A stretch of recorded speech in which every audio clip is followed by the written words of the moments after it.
오늘 우리에게 선물로 주신 일본의 디아스포라들 영상을 보겠어요. 우리가 이렇게 이번 며칠 전에 우리 네 분이 요코하마 갔다 왔잖아요.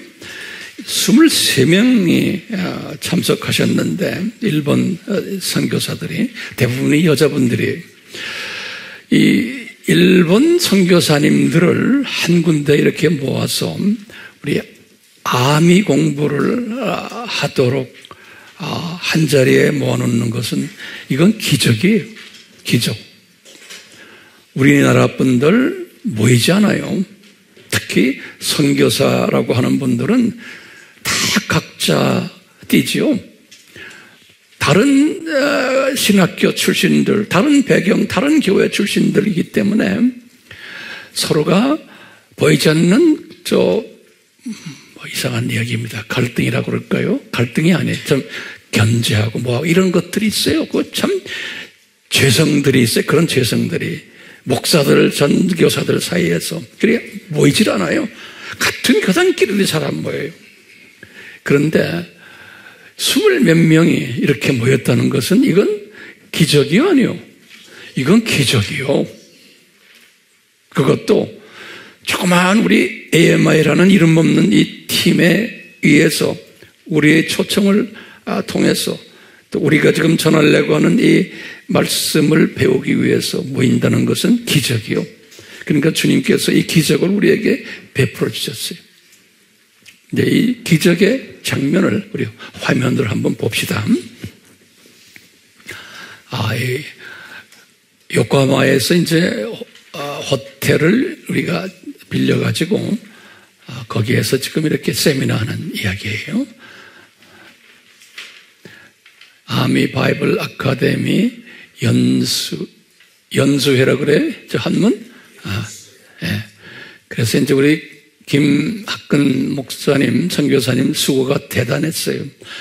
이걸 다 어레인지하고 문서화하고 또 한 분 한 분 다 또 케어해 주시고 뒷바라지 하시고 아주 수고가 많았어요. 예.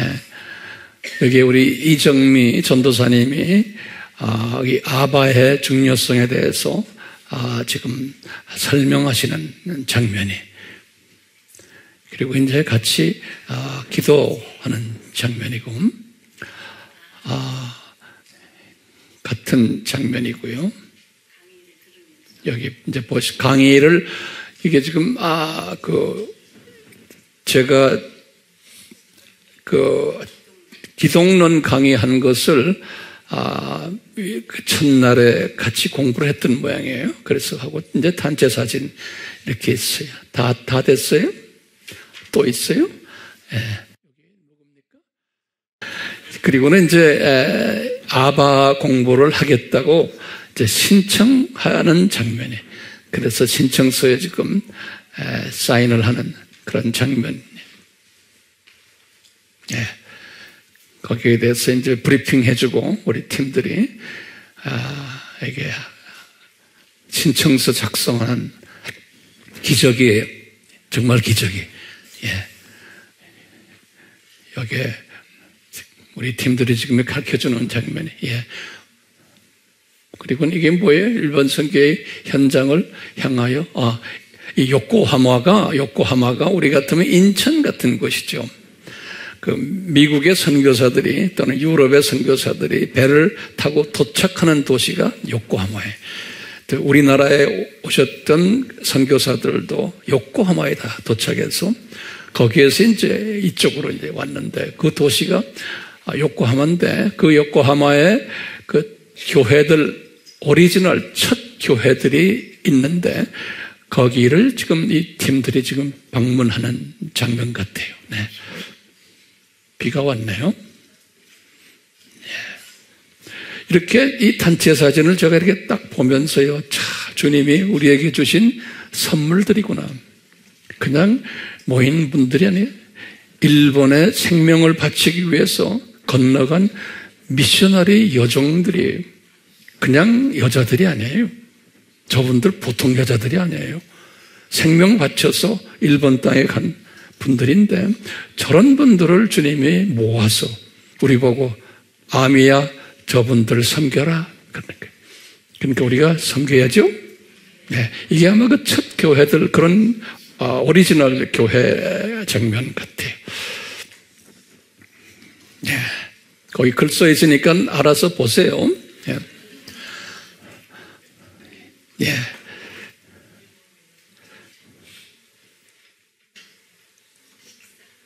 예. 아직도 있어요? 여기 누구죠? 김은경 군. 아, 우리 팀이죠? 예, 그래요. 예. 이건 무슨 말이에요?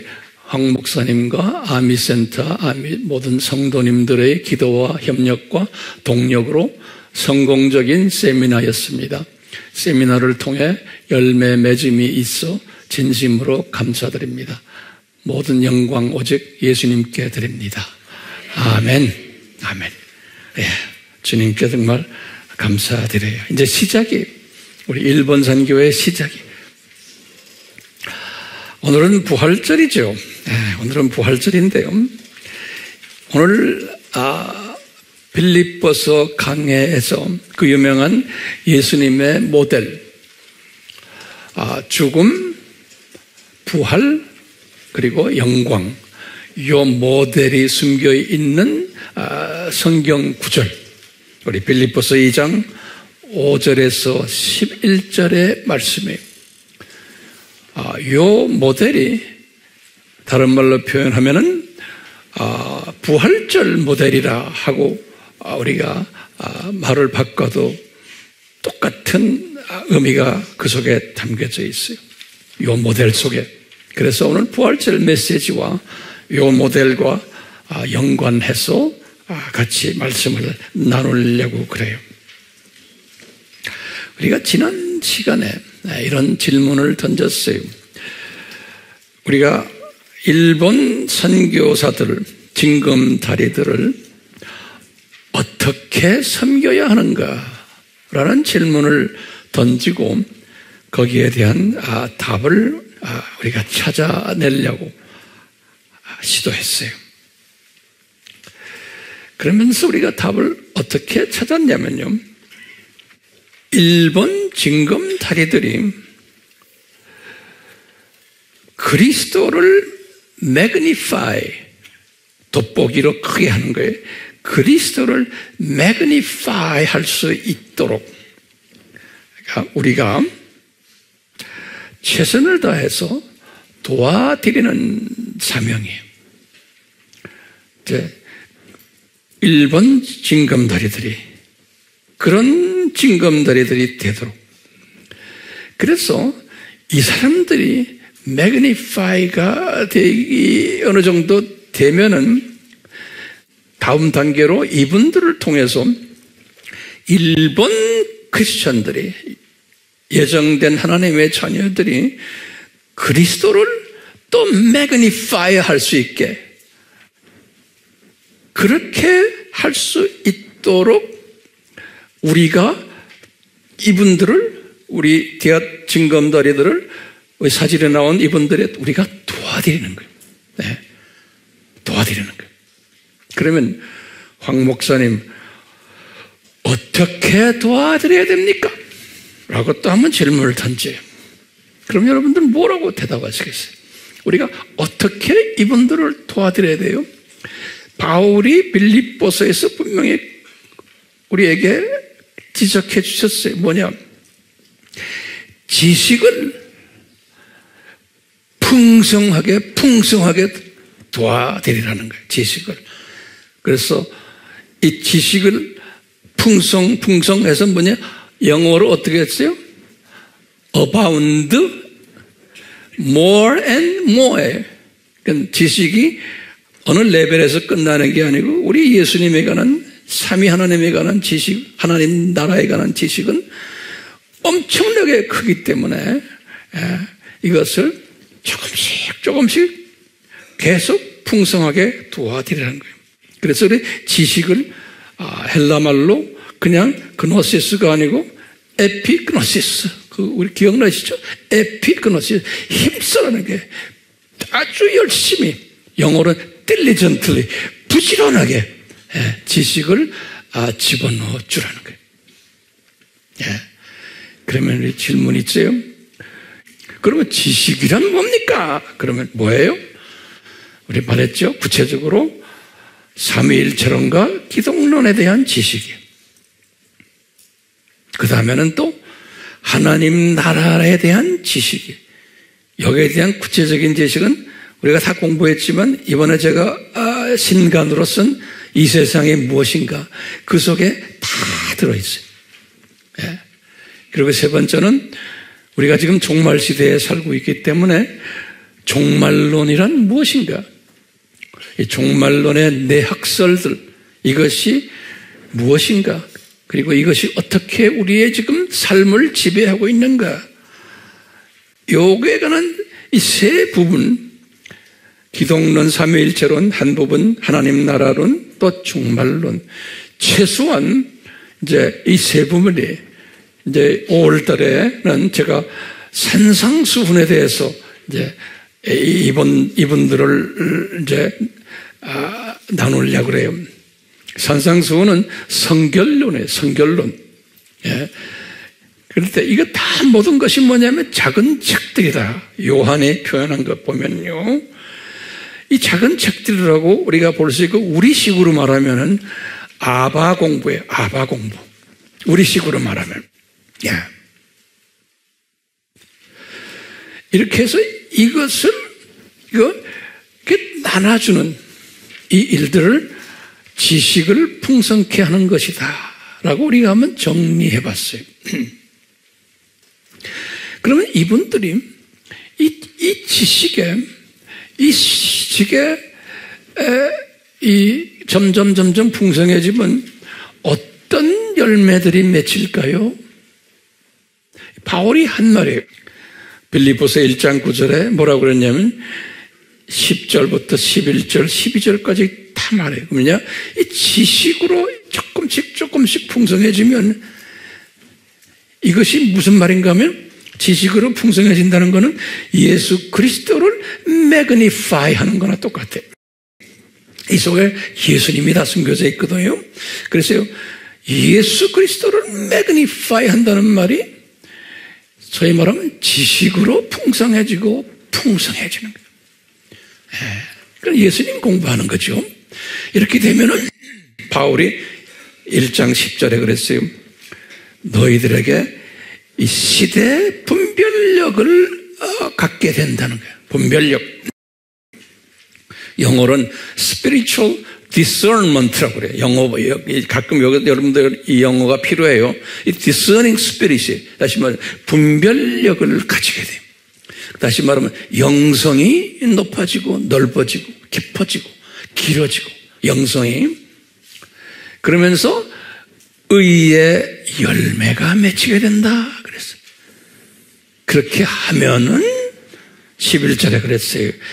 예수 그리스도께 영광 또 찬양 드리게 된단다. 창조 목적이죠. 여기 이제 여기 과정이 있는 게. 그러니까 우리가 지금요, 일본 징검다리들을 위해서 해야 할 일이 뭘까요? 그러면 이 과정을 우리가 이분들에게 제공해 드리는 거예요. 이 과정을. 그래서 우리가 전략적으로 이미 3번에 걸쳐서 일본, 저펜, 아바, 비브리컬 아카데미, 바이블 아카데미 했죠.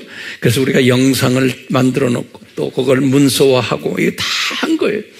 그게 어느 정도 3번 한 다음에 거기에 참석자들을 위주로 해서 이번에 요코하마에서 만났고, 이분들을 이 공부만이 아니고 이제 아바 프로그램에 들어와서 같이 합시다. 그래서 이번에 한 거예요. 그래서 실제로 이제 아바 프로그램에 들어와서 하겠다 하는 분들이 그 안에서 나오기 시작하는 거예요. 지금 이 목적을 위해서 이번에 우리가 했잖아요. 이제 앞으로도 계속 이제 할 터이지만, 이 징검다리들이요, 이 징검다리들을 우리가 섬겨야 되는데, 먼저 우리가 갖춰야 될 가이드라인이 있어요.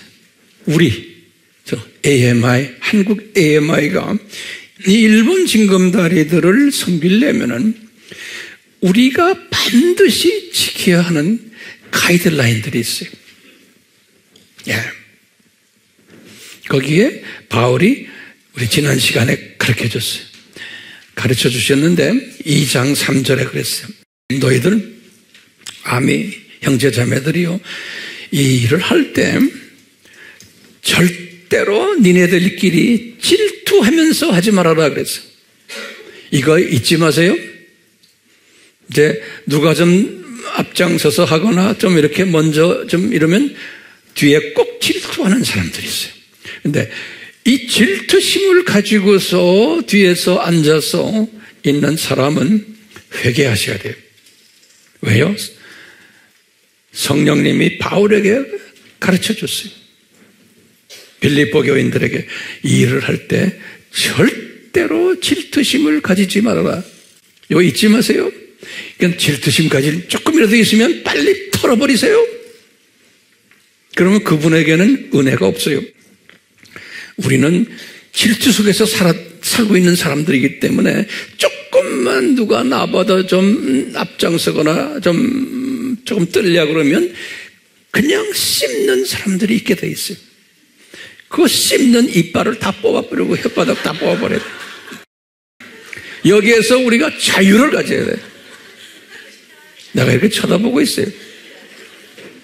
그럼 우리 교회에서는 누가 그런 부정적인 이야기하거나 누구를 비판하거나 이럴 때 우리 교회에서는 그런 사람은 우리 교회에서 서바이벌 못해요. 우리 교인들은 상당히 소위 성숙한 분들이 그런 말을 하는 사람 부끄러움 당하는 교회가 이 아미 교회예요. 아멘이요? 네. 그런 사람은 우리 교회에서 견뎌내지 못해요. 없죠? 있어요? 있다고 하는 사람 손 들어봐. 없어요. 우리는 없어야 돼요. 그래야지만 성령님이 우리를 사용해요. 예. 그러면서 이 질투심이 없으면은 제일 먼저 우리에게 달라붙는 은혜가 뭔가 하면 나에게 평강이 있어요. 평강. 그리고 기쁨이 있어요. 그러니까요. 그 사람 얼굴색이 달라져 버려요. 그렇기 때문에 이 질투심 없어야 돼. 이걸 위해서 항상 이렇게 기도하시면서 주님의 은혜를 간구하세요. 그 다음에 2장 3절에 질투심으로 하지 말아라 바울에게 말씀하시고는 바울이 왜냐? 이 빌립보 교회 안에 그런 사람들이 있기 때문에 그러는 거예요. 빌립보 교회가 헌금도 많이 내고 선교를 하지만 그 안에 질투하는 사람들도 많이 있었던 것 같아요. 네, 그렇기 때문에요 이런 말씀했어요. 질투심과 따라오면서 그 다음에 붙은 단어가 한국말로는 허영이라는 단어를 썼어요. 허영. 근데 그 말이 이렇게 피부와 닿질 않아요. 이 허영이란 단어보다는 헛된 욕심 또는 헛된 영광 이렇게 표시하는 게 나아요. 예.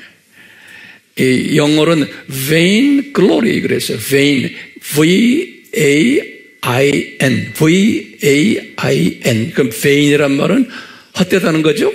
그러니까 비벼있다. 그러니까 헛된 glory.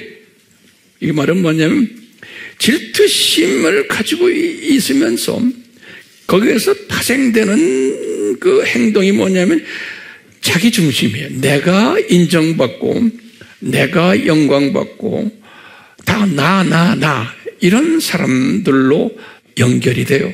질투심과 연결되어 있어요. 근데 이것을 없애라. 그러니까 네가 인정받기 위해서 네가 잘했다 칭찬받기 위해서 이런 생각으로 일본 선교하지 말아라 라는 거예요.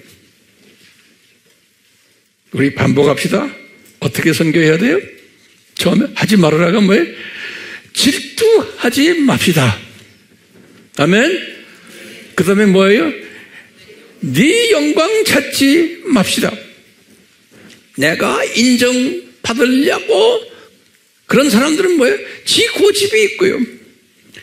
지 의견이 강하고 조금 자기와 의견이 다르면은 얼굴에 벌써 얼굴 표정이 달라지고 막 이런 사람이 있어요.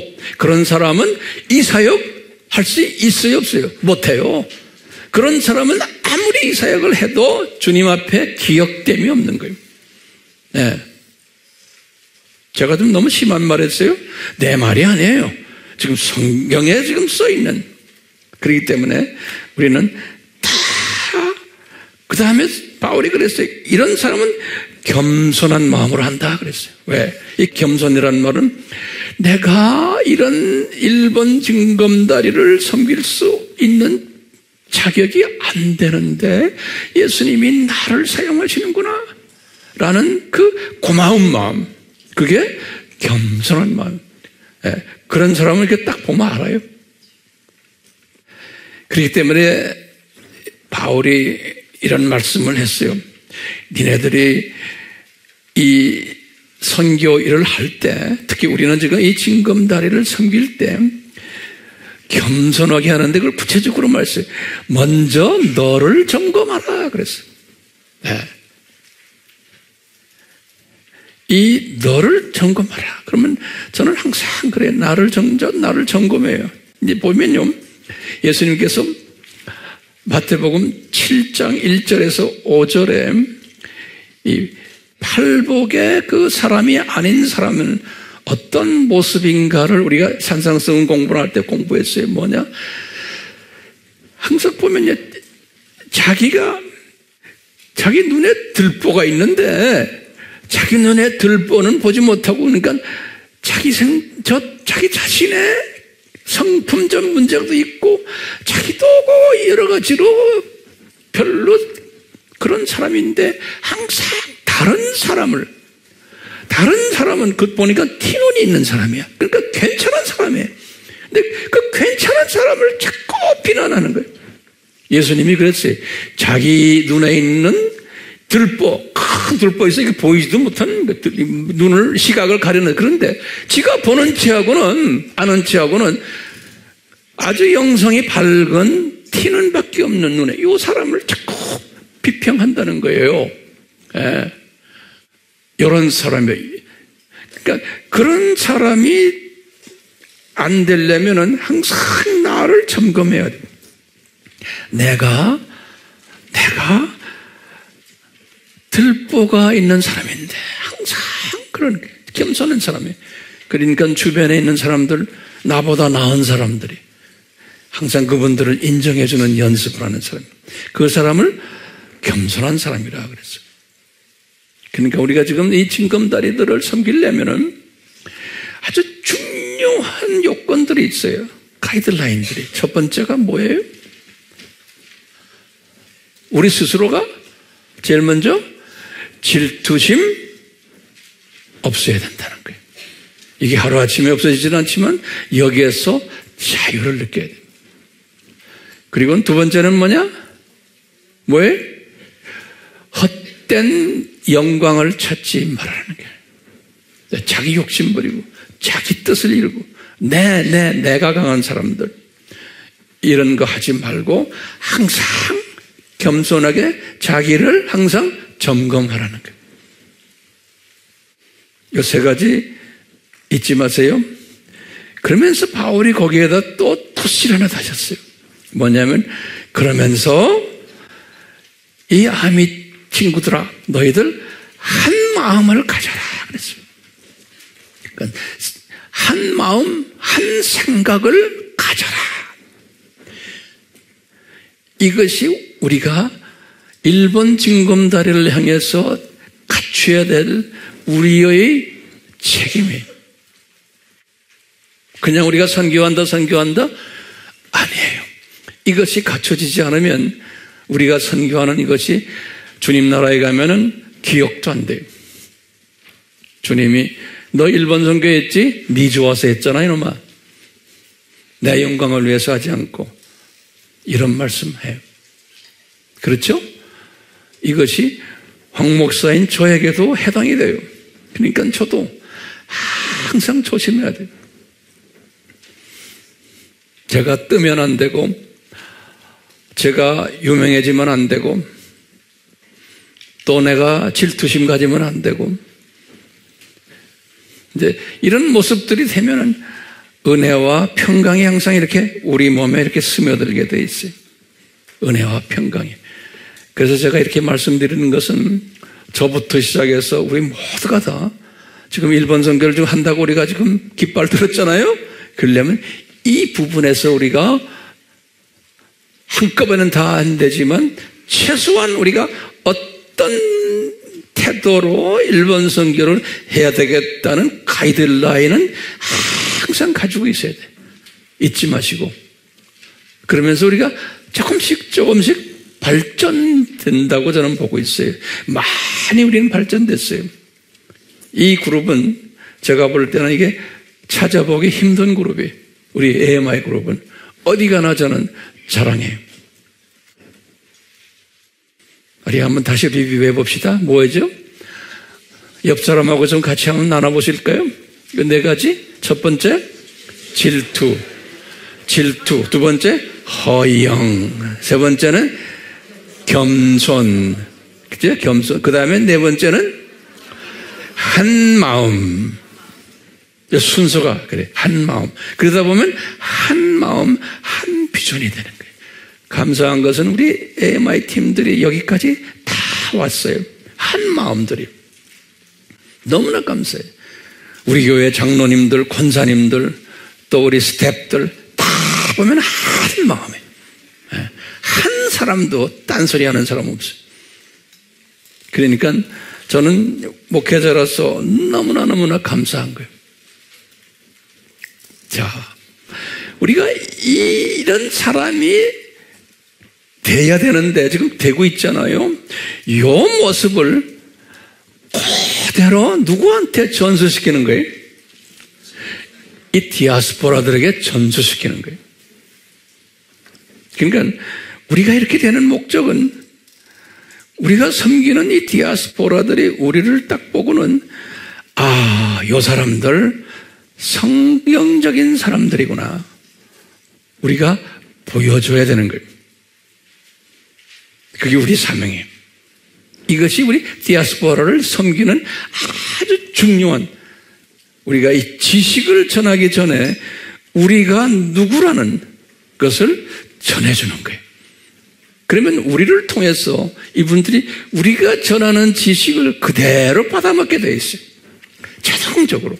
그러니까 who you are, 당신이 누구냐가 중요한 거예요. What you gonna teach, 뭘 티칭하는 게 중요한 게 아니에요. Who you are가 더 중요해. 내가 누구냐? 네. 그러니까 이것을 그대로 우리의 모습을 이분들에게 전수시켜주는 거예요. 그게 우리 사명이에요. 네. 이분들이, 이 선교사님들이 우리의 이 모습을 받아가지고 우리를 인정해주고, 이분들은 성경적인 사람들이구나 라는 것을 깨닫게 됐을 때 이분들도 우리처럼 이 모습으로 자기도 모르게 변화되게 돼 있어요. 이분들도. 그게 우리가 원하는 선교의 열매들이. 그렇죠? 이분들이 이 모습으로 변화하면서 그 다음에 변해서 어쩌자는 거예요? 네? 이분들이 이렇게 변하면서 이분들을 통해서 일본 하나님의 자녀들이 변하기 시작하는 거예요. 네, 이분들을 통해서. 그러니까 순서가 있어요. 첫째, 우리, 요 네 가지죠? 그러면 이 디아스포라들도 똑같이 서로 질투하지 않고, 서로 헛된 영광 찾지 않고, 서로 겸손하고, 서로 비난하지 않고, 그러면서 한 마음이 되는 거예요. 이 디아스포라들이 가지고 있는 한 마음이 뭐예요? 우리가 왜 일본에 왔느냐? 일본의 형제자매들을 복음화시키기 위해서 왔지 않냐? 그러니까 하나같이 한 마음이 되는, 여기까지 가져오는 거예요.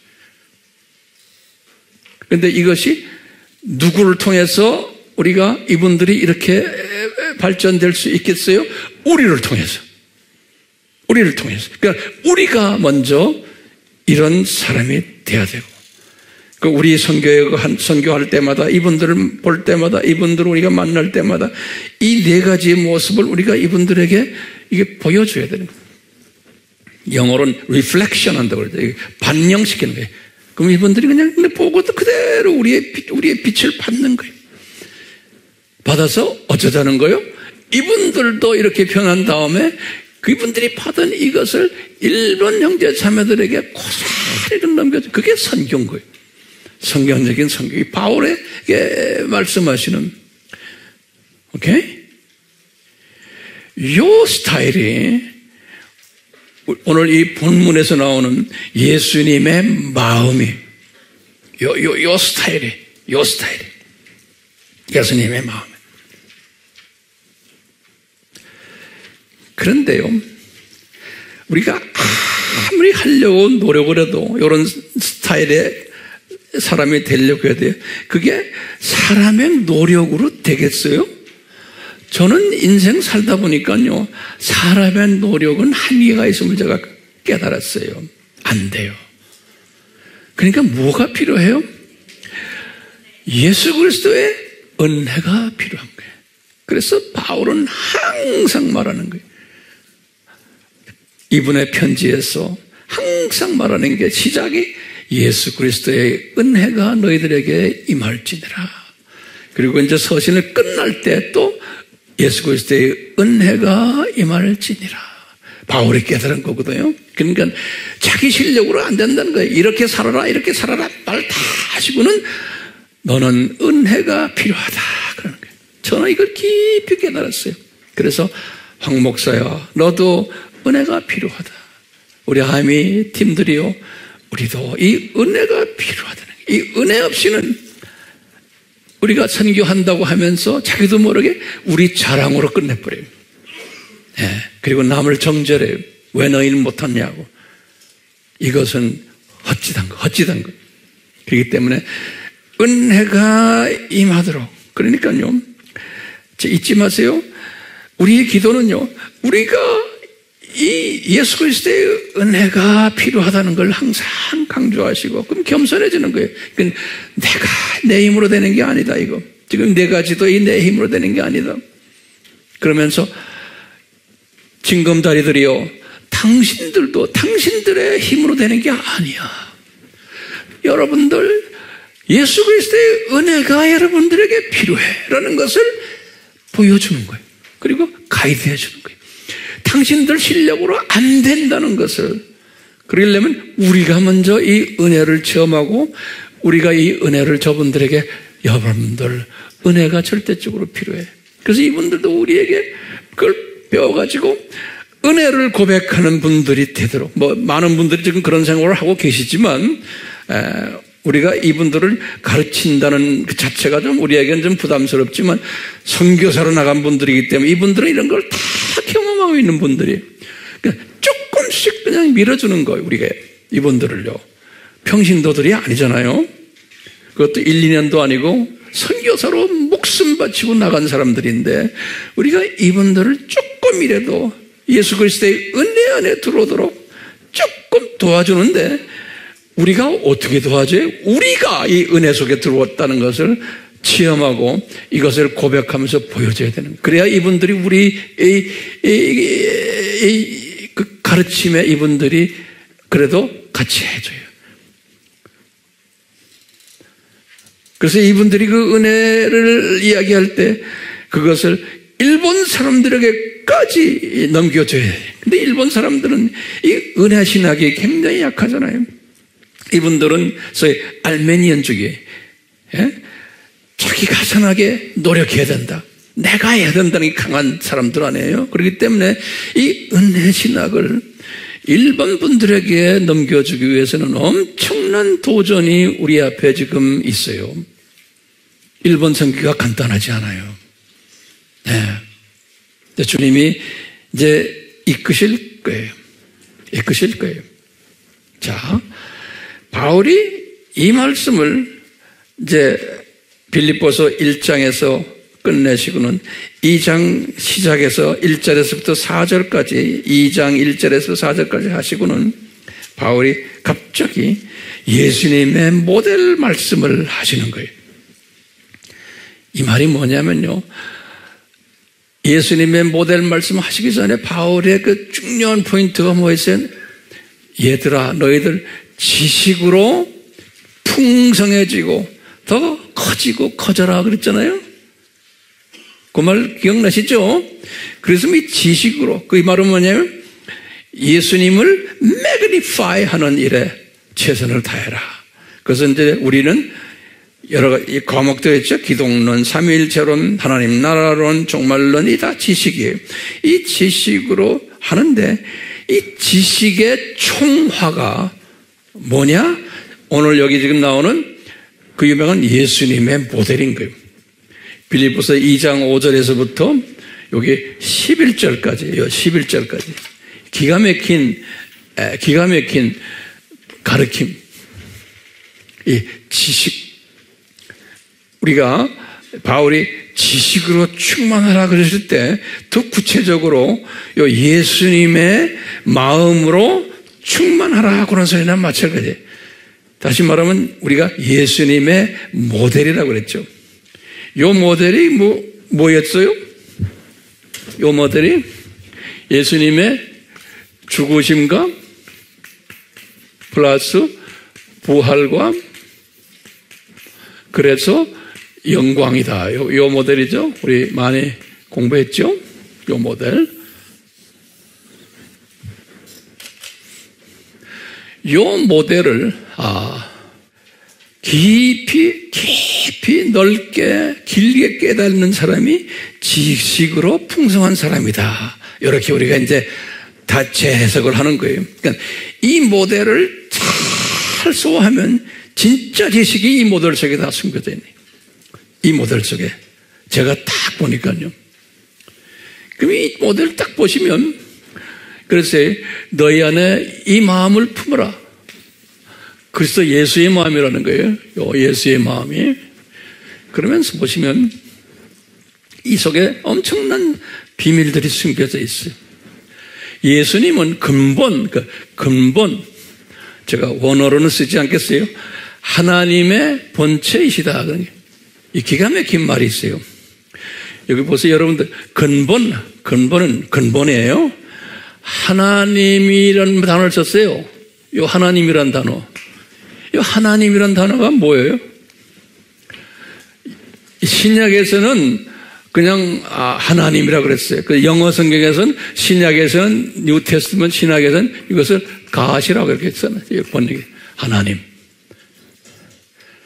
근데 구약에서 올 테스트먼트에서는 이 하나님이 누구예요? 엘로힘이죠. 창세기 1장 1절이죠. 엘로힘이. 그러니까 여기 보세요. 신약에서는 하나님 하면 항상 엘로힘을 말하는 거예요. 엘로힘은 뭐예요? 삼위 하나님이죠. 삼위 하나님. 됐어요? 그럼 보세요. 지금 바울에게 성령님이, 그러니까 바울아 이걸 적어라. 그는 예수님은 근본 삼위 하나님의 본체라는 거예요. 다시 말하면 삼위 하나님이 성부, 성자, 성령이죠. 그렇죠? 그 삼위 하나님이라는 거예요. 이분이. 그런데 동등됨을 취할 것은 이 말이 이퀄. 헬라말로 이소스 그러는데요. 요 동등된다는 요 단어가 요한복음 5장 18절에 기가 막힌 말씀을 요한복음 5장 18절에 예수님이 하나님 아버지와 동등하시다 그랬어요. 이소스라는 단어인데요. 그러니까 파워도 동등하시고 포지션도 동등하시고 오서리티도 동등하시고 다 동등하시다는 거예요. 예수님이 우리 그래서 기독론에서 삼위일체론에서 공부했잖아요. 다시 말하면 이 예수님이 근본 삼위 하나님이신데 그런데 삼위 하나님 본체라는 거예요. 그런데 성부와 성령과 성령 이 삼위니까 동등하다는 거예요. 파워가 동등하다는 거예요. 계급도 동등하시고. 근데 동등하신데 동등함을 취하지를 여기지 않았다는 거예요. 그러니까 이 파워를 이분이 포기를 했다는 거예요. 예수님이. 그래가지고 인간이 됐다는 거예요. 자, 우리가요, 이 말씀 속에 뭐가 들어있냐면 이게 저 세상, 이 세상, 저 세상. 지금 이 말씀 속에 이 창세전이 숨겨져 있어요. 창세전에 삼위 하나님이 계셨는데 이분 하나님이 이퀄 파워를 가진 삼위 하나님이 계셨다라고 보시면 돼. 그런데 창세전에 뭐가 있었어요? 예수께서 창세전에 이 세상에 내려가도록 삼위 하나님이 결정하신 거예요. 우리 지난 시간에 제가 칼럼에 자세히 썼죠? 그래서 이미 이 본체신데 동등됨을 취하지 않았다라고 한 이 결정이 언제 일어난 거예요? 창세 전에 일어난 거예요. 그러니까 이 말 자체가 이 말씀 이 안에 보면요 여러 가지 뜻이 들어있는 거예요. 삼위 하나님, 이퀄 파워, 그 다음에 창세 전에 대속자를 예비시킨 그 신학 내용이 이 속에 다 숨겨져 있는 거예요.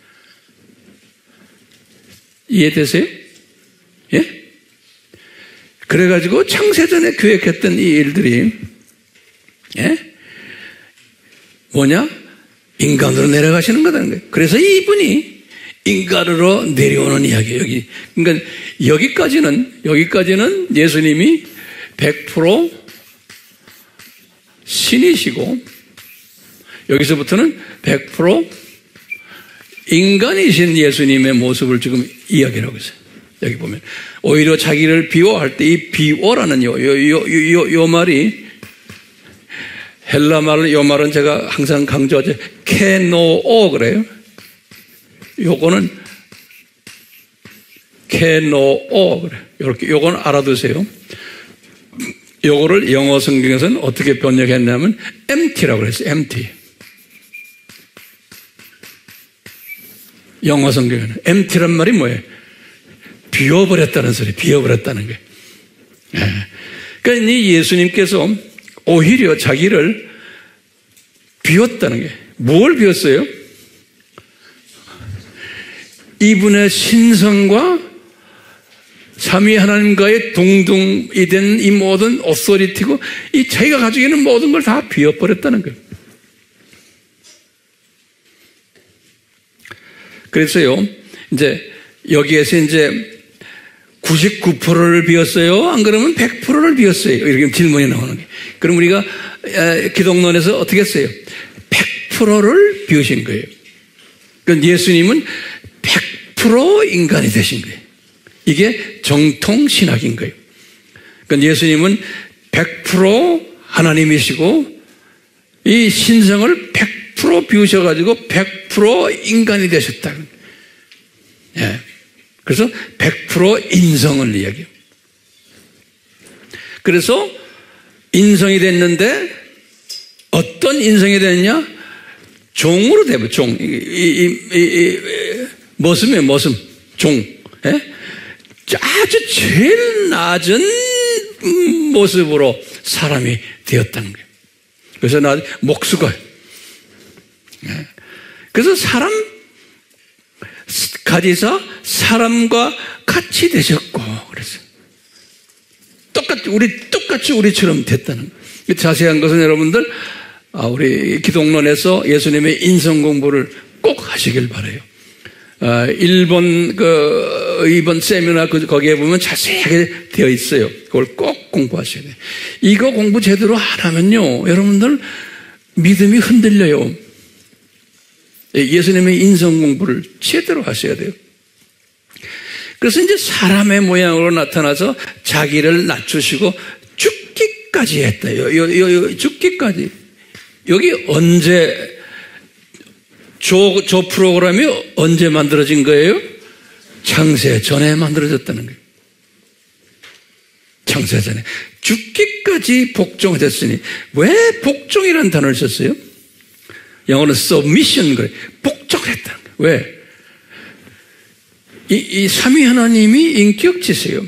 성부 하나님, 성령 하나님, 삼위 하나님이 창세 전에 여보, 성자, 당신 이 세상에 내려가서 십자가 지십시오 라는 것을 다 결정하시고는 예수 하나님이 그때 복종했다는 거예요. 네. 예, 하겠습니다.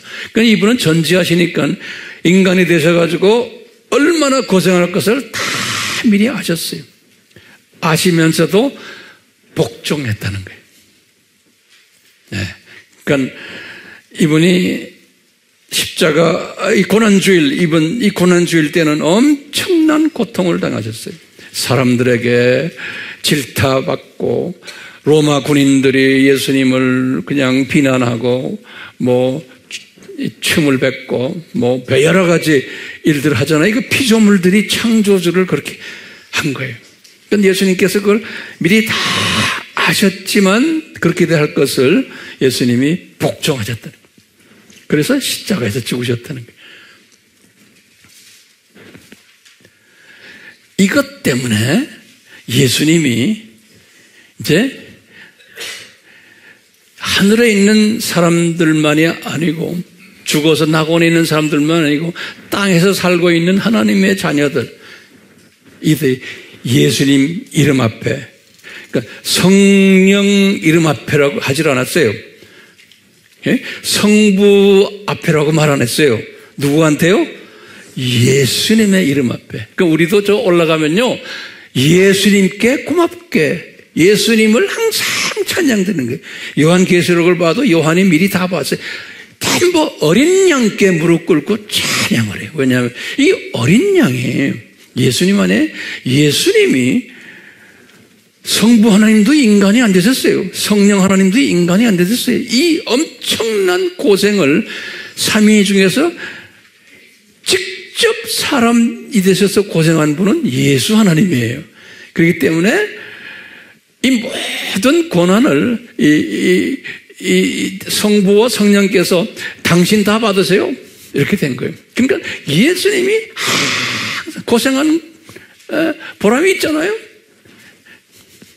그래서 예수님이 이걸 다 받으신 거예요. 지금도요. 그러니까 우리도 올라가면 예수님께 고맙습니다, 고맙습니다 인사드리는 거예요. 그러면 예수님이 그것을 받으시면은 성부 하나님과 성령 하나님은 같이 좋아하시는 거예요. 예. 오케이? 같이 좋아하는 거예요. 그러니까요, 예수님이 이렇게 우리의 주다 그 피조물들이 우리가 그럴 때 여기 보면 하나님 아버지께 영광을 돌린다는 거예요. 그러니까 아버지도 좋아하신다는 거예요. 예. 왜? 이분 삼위들이 창세전에 이것을 디자인하셨잖아요. 근데 디자인하셨는데 실제로 이제 삼위 중에서 몸으로 뗀 분이 예수 하나님이신 거예요. 오케이? 그러면서 이제 바울에게 그런 거예요. 바울아, 너희들도 이 예수 하나님의 마음을 가져라는 거예요. 우리가 100%는 못 가져요. 오케이? 우리가 지금 이 1번 선교를 할 때도 우리가요, 예수 하나님의 마음을 가지면서 우리가 선교를 해야 되는 거예요. 이분이, 우리가 지금 편하게 살고 있는데, 지금 예를 들어서 황 목사님이 여러분들 1번 어디 가세요? 어디 가세요? 명령을 내리면 여러분들이 복종하는 거예요. 복종. 바울도 마찬가지예요. 리더가 자기 제자들 보고 너 어디 가라, 너 어디 가라, 어디 가, 복종을 했어요. 복종. 그 스타일 그대로 그 스타일이에요. 네. 그래가지고 나의 편한 것들 다 포기하고, 네? 그리고는 일부러 불편을 감수하면서, 네? 이 일에 참여. 예수님도 편한 거 다 포기하시고 이런 불편을, 이런 어떤 때는 아주 그냥 말로 못하는 괴로움을 당하시면서 이 일을 해내셨다는 거예요. 그렇기 때문에 예수님의 이 죽음, 십자가의 죽음도 굉장히 고통스럽지만 죽음 전에 있었던 일들이 더 고통스러웠던 거예요. 인격 모욕당하시고 all kinds of 어려움을 당하시고 숨을 거두신 거예요. 똑같이 우리도 1번 선교를 할 때 내 것을 포기하는, 나의 모든 편한 것들을 포기하는 이 예수님을 닮은 이런 마음을 가지고 있어야 돼. 근데 은혜가 임하면은 이 포기하는 것을 할 수가 있어요. 그런데 예컨대 이제 제가 일본 이번에 어떻게 좀 하십시오. 그럼 제가 뭐 회사 일도 바쁘고 뭐 이래서, 그러면 내가 어떻게 생각할까요? 내가 강요해요? 안 해요. 알았다, 너는 저리 가라 이 새끼야. 그런다. 미안해 이런 말 해서 넌 그래. 저리 가라 이 새끼야 너는. 왜? 이 엄청난 예수 그리스도의 이 대열에 끼는데, 이 복덩어리의 대열인데 뭐 이런 얘기 저런 이유 되는 거예요. 그럼 아닌 거예요. 그런 사람하고 시간 낭비 안 해요, 저는요. 그냥 복종하는 사람 딱 놓고, 이런 사람을 예수님께서 쓰시는 거예요. 왜? 바울도 똑같아요. 바울도 많은 제자들이 있었지만 이 복종하는 사람도 있었어요. 이 마음에 대해서는 우리가 좀 더 이제 나중에도 오늘 말고 공부하게 될 거예요. 그러니까 예수님께서 보세요. 예수님께서 이 어려움을 예수님이 잘 참으셨다고 그랬어요. 그 성경 구절이 어디 있어요? 히브리서 12장 2절에 보면요. 예수님이 이런 모욕을 당할, 이 고난주일 때 예수님이 엄청난 모욕을 많이 당했는데, 이 모욕을 당하실 때 또 십자가상에서 그 대속의 죽음에 모든 이 하나님의 자녀들이 받아야 될 저주들을 뒤집어 쓰시는 그 순간까지 예수님이 잘 참으셨다고 그랬어요. 왜 참으셨나? 여기 12장 2절에 딱 보면 앞으로 있을 이 영광 자리에 자기가 이제 이 십자가 사건 끝내고 이제 부활하시고 이제 저 위에 올라가셔서 피조물들이 예수님 고마워요. 예수님 이것을 영원히 할 터인데 고맙습니다. 예수님 그것을 비전으로 보시면서 참으셨다는 거예요. 기가 막힌 가르침이죠. 똑같은 거예요. 이 원칙이. 1번 선교 하십시오. 하겠습니다. 열심히 그냥 뛰는 거예요. 그냥 만사 제쳐놓고. 그러면 왜 뜁니까? 주님이 이분에게 뭘 주세요? 내가 이것을 할 때마다 이 모든 것이 하늘에 기록되어 가지고 나중에 예수님께서 나를 높이 쓰시겠구나. 나를 높이시겠구나. 예수님도 똑같이 그랬던 것처럼 이 비전을 가지고, 이것을 우리가 믿음이라고 해요. 믿음. 오케이? 이 믿음을 가지고서 1번 선교를 우리가 하는 거예요. 그렇기 때문에요. 이것저것 재면 됩니까? 재는 사람은 재십시오예요. 재는 사람은 재십시오. 누가 가서 빌지 않습니다. 그런데 은혜를 받은 사람은 재지 않게 되어 있는 거예요. 어떻게 알아요? 요 공식을 딱 보면 우리가 아는 거예요. 예수님이 제지를 안 하셨어요. 복종 딱 하신 예수님이. 똑같이 우리도 똑같은 거예요. 요걸 따라하는 거예요. 여러분들이 들고 다니는 성경에 이것이 딱 기록되어 있는 거예요. 그러니까 제지 맙시다. 우리가 제지 않고 하면은 어떻게 돼요? 이 디아스포라 중에서도 안전한 사람들이 나타나는 거예요. 디아스포라 중에서도 다가 아니에요. 안전한 사람들을 우리에게 붙여주세요. 오케이? 그분들이 누군지 모르지만 이제 저는 기다리고 있는 거예요. 이 안전한 사람들을 붙여주세요. 그러면 그분들에게 우리가 집중해서 이제 같이 이 비전을 나눠요. 그러면 이제 이분들이 이제 주님께서 이제 사용하실 거예요. 일본을 살리는 일에 주님이 이분들과 우리가 하나가 돼가지고 사용하실 거예요. 예수님께서. 저는 그 비전을 보고 있어요. 그러면 어떻게 돼요? 그분들과 안전 사람들과 우리도 안전 사람들은 나중에 천국에 올라가면 영광 받게 되어 있어요. 왜요? 예수님이 그렇게 하셨고 몸소 예수님이 이것을 우리에게 가르쳐 주신 거예요. 그렇죠? 그러면 제가 결론 한마디 합시다. 황 목사님, 왜 일본 하십니까? 그거 좀 노트에 적어보세요. 우리가 이거 좀 정리해야 돼요. 그러면요, 왜 우리가 지금 딴 나라들 지금 우리 다 지금 하고 있고 해왔어요. 근데 왜 갑자기 일본 선교에 집중 전력을 다하게 하십니까? 라고 하면 몇 가지 이유가 있어요. 첫 번째, 일본은 항상 이 이유들을 다 머릿속에 기억하시고서 이제 읊으세요. 항상요. 일본이 선진국 중에서 오늘날 유일한 미전도 족속 국가예요. 신기하게도 선진국 중에서 유일한 미전도 족속 국가예요. 첫 번째. 두 번째는 이 미전도 족속 복음화할 책임이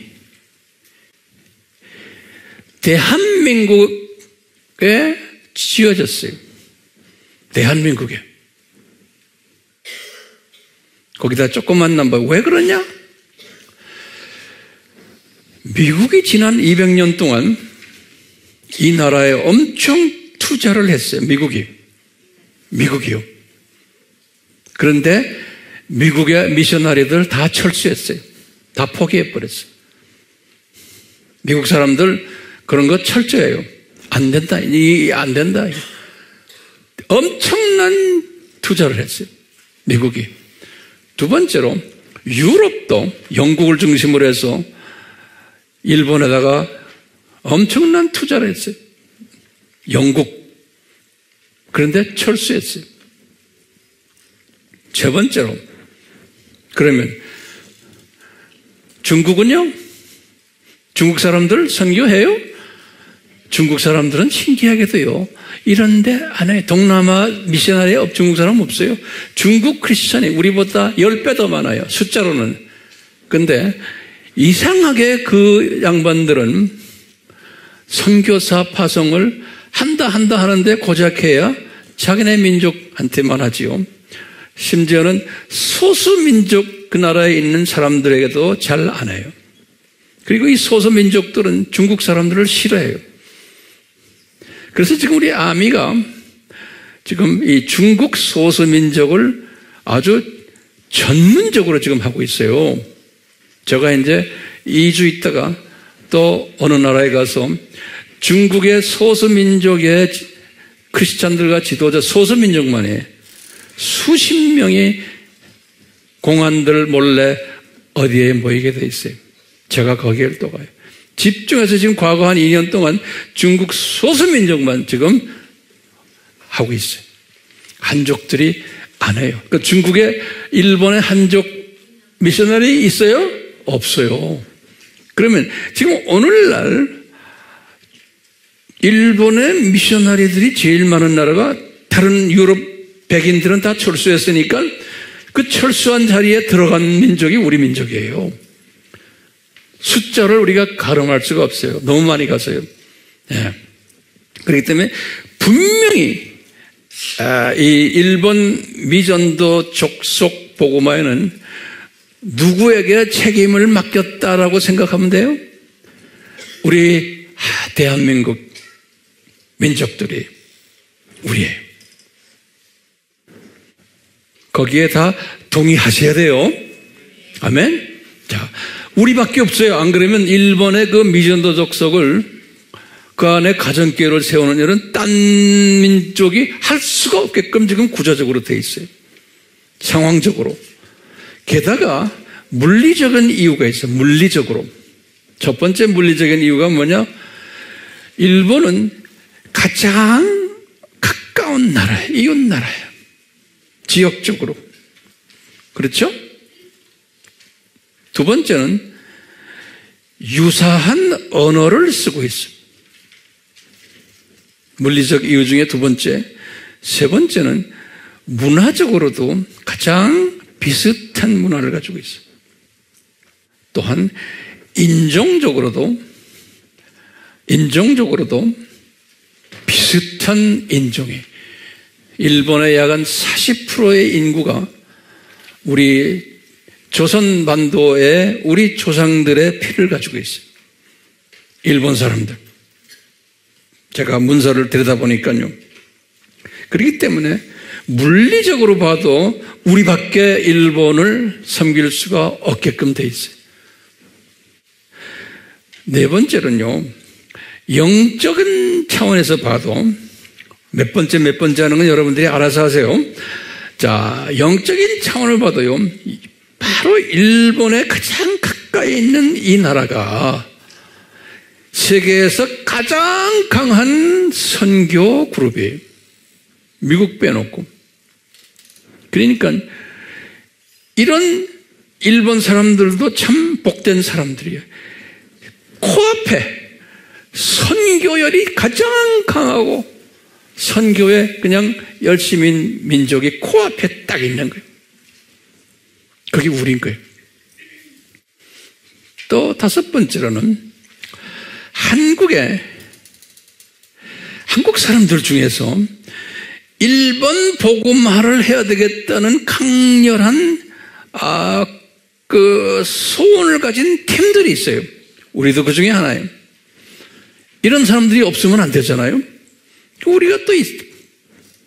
여섯 번째는 오늘날 일본 교회가 한국 교회의 도움을 기다리고 있어요.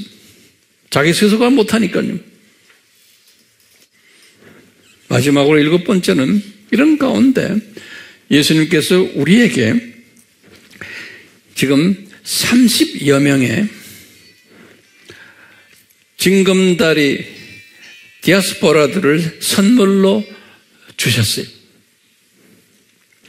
이분들은 이미 일본을 향해서 죽음을 경험하고 있는 사람들이,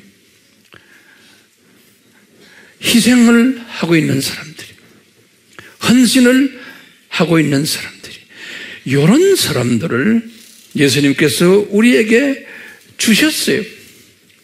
그렇기 때문에 우리는 일본 선교는 반드시 해야 된다라고 저는 믿는 사람이에요. 됐어요? 왜요? 8가지 제가 이유를 들었죠? 이 이유 때문에 우리는 반드시 해야 돼요. 그래서 이제 결론 중에 결론이에요. 이 반드시 해야 되는데 아미 팀들이요, 우리는 어떻게 해야 돼요? 그러면 어떻게 해야 돼요? 니네들 질투하지 말아라. 항상 잊지 마세요. 그 다음에 뭐예요? 헛된 영광 찾지 말아라. 그리고는 이 예수님의 모델을 항상 따라라. 그런데 이것이 내 힘으로 안 된다. 우리가 예수님의 은혜가 필요하다 라는 것을 잊지 말아 주시길 바라요. 그래서 지금 오늘 이 부활절 이 메시지가 이 메시지로 대신하려고 그러는 거예요. 잘 소화가 됐어요? 우리 교회는 감사하게도 항상 식사 끝나고 셀 모임을 하면서 그날 공부한 내용을 다시 1시간 반 동안 복습하는 그룹들이기 때문에 셀 때 이 부분을 많이 서로 나눠주시길 바라고요. 그렇기 때문에 우리는 이 징검다리를 향한 선교를 위해서 우리가 지금 준비하기 때문에 이 아미와 징검다리는 우리가 선교 공동체들이고 한 가족이에요. 같은 언어를 쓰는. 그러니까 우리는 이 예수님의 모델을 함께 나누면서 같은 마음을 가지고 일본을 향해서 달려갔으면 그러한 마음을 가지고 있어요. 이 마음 잊지 말아 주시기를 다시 한번 간구드립니다. 자, 예수님, 이 부활절을 기해서 예수님께서 우리에게 선물로 주신 일본 징검다리들 섬기는 과정 속에서 우리가 어떤 모습이 되어야 하는가, 또 저희들을 통해서 이 징검다리들이 어떤 모습이 되어야 하는가를 나눴습니다. 성령님이시여 도와주시옵소서. 은혜 베풀어 주시옵소서. 예수님의 이름으로 기도드리옵나이다. 아멘.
우리가 오늘 이 메시지를 서로 나누면서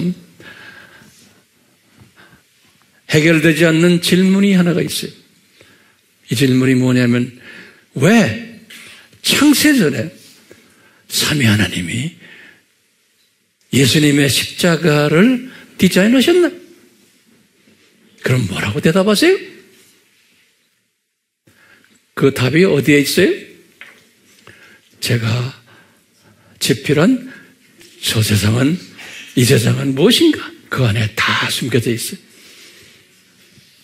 그 대답이 뭐예요? 이 세상을 뭘 만들려고? 창조 목적 학교로 만들려고 다 디자인하시고 창조 목적의 절대성과 필요성을 훈련시키기 위해서 하나님의 자녀들을 이렇게 디자인하시고 우리 역사 속에서 진행해 오셨던 거예요. 자세한 것은 여러분들 이 책 속에 숨겨 있어요. 열심히 공부하시고 전하시기를 바라요. 아멘. 삼위 하나님 홀로 영광 받아 주시옵소서. 예수님의 이름으로 축원하옵나이다. 아멘.